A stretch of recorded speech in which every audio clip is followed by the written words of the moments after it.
दोस्तों आजकल मोदी जी के मंत्री नितिन गडकरी तूफानी मूड में है। मैं तो सोचती हूँ रोज सुबह मोदी जी के मंत्री नितिन गडकरी उठते होंगे तो यही सोचते होंगे आज क्या तूफानी किया जाए। जैसे आज उन्होंने एक बड़ा तूफानी बयान दे दिया, सरकार के खिलाफ बयान दे दिया, ये कहते हुए समाज में कुछ ऐसे लोग भी होने चाहिए जो सरकार के खिलाफ केस दाखिल कर सकें।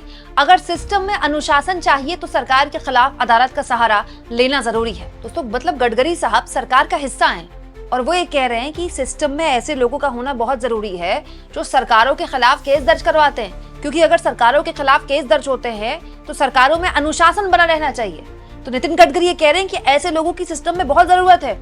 मतलब कमाल की बात हो गई दोस्तों। नितिन गडकरी साहब पता नहीं कौन सी दुनिया में जीते हैं, क्योंकि हम तो उस दुनिया में जी रहे हैं जहां पर सरकार के खिलाफ जुबान खोलने में, सोशल मीडिया में भी अगर आपने कोई ट्वीट कर दिया या सरकार की आलोचना कर दी तो ये डर लोगों के मन में बैठता है कि हो सकता है कि उन पर कोई केस वेस दर्ज हो जाए। और यहाँ नितिन गडकरी साहब कौन से ख्वाब देख रहे हैं? केस दर्ज करवाने के ख्वाब सरकार के खिलाफ। है किसी में हिम्मत इस देश में आज के दौर में? वैसे गडकरी साहब तो आजकल काफी तूफानी बोल रहे हैं। अभी रिटायरमेंट को लेकर भी उन्होंने एक बयान दे दिया। आप चाहें तो कल का मेरा ये वीडियो देख सकते हैं कि 75 साल में बीजेपी का जो नियम है रिटायर होने का, वो सब पर लागू होता है कि नहीं होता है, सबको रिटायर होना चाहिए कि नहीं होना चाहिए।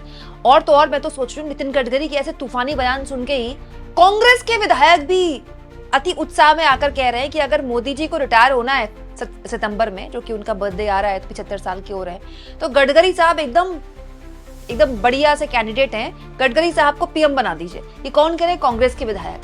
मतलब कांग्रेस के विधायक भी गडकरी साहब की मौज ले रहे हैं। और गडकरी साहब किसकी मौज ले रहे हैं? अपनी सरकार की मौज ले रहे हैं, ये कहते हुए कि सरकार के खिलाफ केस दर्ज करवाने वालों की मतलब बहुत जरूरत है देश को, क्योंकि इससे सरकारें अनुशासन में रहती हैं। बात तो ठीक है दोस्तों, लेकिन मैं ये जानना चाहती हूँ कि गडकरी साहब सरकार का हिस्सा रहकर सिस्टम किसको सुना रहे हैं? भाई he is the system. Nitin Gadkari he system है।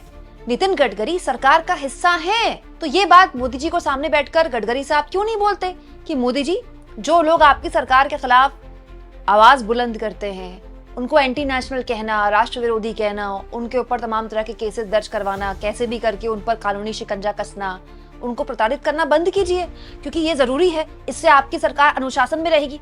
ये बैठकर मीडिया के आगे सारा ज्ञान क्यों देते हैं गडकरी साहब?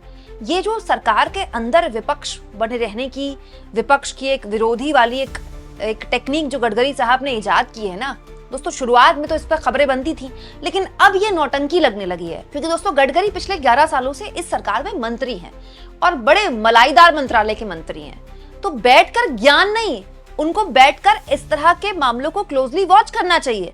और अगर उनको लगता है कि उनकी सरकार इस तरह के जो भी केसेस सरकार के खिलाफ दर्ज करवाते हैं या जो भी सरकार की आलोचना करते हैं, सरकार उनको लेकर सहिष्णु नहीं है, तो अपनी सरकार को सामने बैठकर सुनाना चाहिए। क्योंकि दोस्तों वो खुद सरकार का हिस्सा है। सरकार का हिस्सा रहकर, सिस्टम का एक इंपॉर्टेंट पुर्जा बनकर नितिन गडकरी अब दूसरों को ये ज्ञान दे रहे हैं कि सिस्टम में ऐसे लोगों की जरूरत है। दोस्तों आप इस मुद्दे पर क्या सोचते हैं? क्या मेरी बोली हुई बात गलत है? कमेंट बॉक्स में जरूर लिखें और जितना हो सके चैनल को शेयर करें, सब्सक्राइब करें और थैंक्स और ज्वाइन, ये 2 ऑप्शन है जिसके जरिए अगर आप चाहें तो आर्थिक तौर पर भी चैनल के हाथ मजबूत कर सकते हैं।